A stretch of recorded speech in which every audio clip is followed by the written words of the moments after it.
kooxda fanaaniinta dhalinta waayaha cusub ayaa waxaa si diiran loogu soo dhaweeyay magaalada Gaalkacyo ee xarunta gobolka Mudug.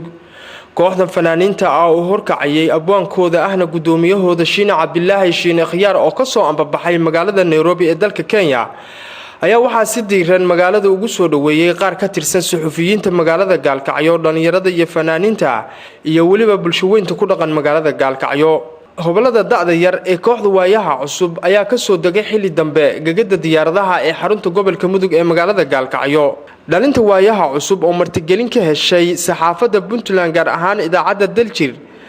ayaa inta ay joogaan deegaamada Puntland waxa ay fan ku soo bandhigi doonaan heeso iskugu jira wadaniyad iyo wacyigelin oo si gaar ah u tilmaamaysa nabadda iyo horumarka Puntland gaar ahaan gobolka Mudug. waxayna socdaalo kala duwan ku mari doonaan magaalooyinka Puntland iyagoo ku soo hormaray magaalada Gaalkacyo kuna qaban doona bandhig faneed xambaarsan wacyigelinta. waxayna socdaalo kala duwan ku mari doonaan magaalooyinka Puntland iyagoo ku soo hormaray magaalada Gaalkacyo kuna qaban doona bandhig faneed xambaarsan wacyigelinta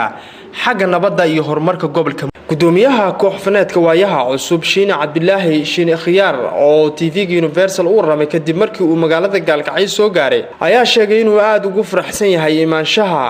magaalada Gaalkacyo ee xarunta gobolka Mudug. sababtoo ah xasiloonida nabadda iyo horumarka ay gaareen taana waa mid maanta lagu dhiirigelisay inaan nimaano markaas soo degnana farxad ku soo degno adinkana maanta lagu soo dhaweynaysan waxaan filaynaa inaan maalmaha joogno dadka reer Puntland gaar ahaan Gaalkacyo farxad aan la qaadano. marka maxaa idin qorshaysan loo arkaa inaad dhigtaan bandhig faneedyo oo aad ka samaysan runtii waxaan qorshaysan inaan arrimaha nabadda ka hadalno oo barnaamijyo waaweyn qabano sidoo kale taalbana cusub oo dhiifidiyaan dadka u qaybino maadaama fankanaga aan rabno markii ugu horeysay ee cadayga Soomaaliyeed aan nimaano maadaama aan u xolnay Puntland inaan farxad weyn ka kulanno wax weyn ku soo bandhigno ilaahay. kooxdii fanka ee waayaha cusub ma ku dhintay meeshan mase qaybati runtii awoodooda ku dhintaa awoodooda ka maqan yihiin laakiin awoodda markii la fiiriyo waayaha cusub ku dhintaa taageero ee ku daawanaya waxaan dhigaa horta reer Puntland waa soo joognaa oo dadku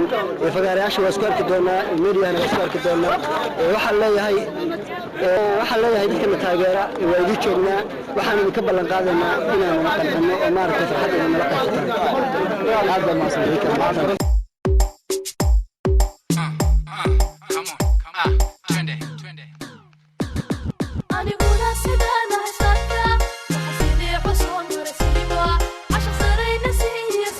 soo dhaweyn diiran kadib waxaa kooxda fanaaniinta ay hadda timid magaalada waxaa la geeyay hoteelka ay ka digi lahaayeen magaalada Gaalkacyo iyagoo ay horkacayaan dhalintii ku soo dhaweysay gagadiga diyaaradaha ee magaalada Gaalkacyo. hadda waxaa aad loo hortuman yahay goobta ay ka degan yihiin ama hoteelka ay ka degan yihiin magaalada Gaalkacyo si loo arko wajiyadooda iyagoo magacyada fanaaniintan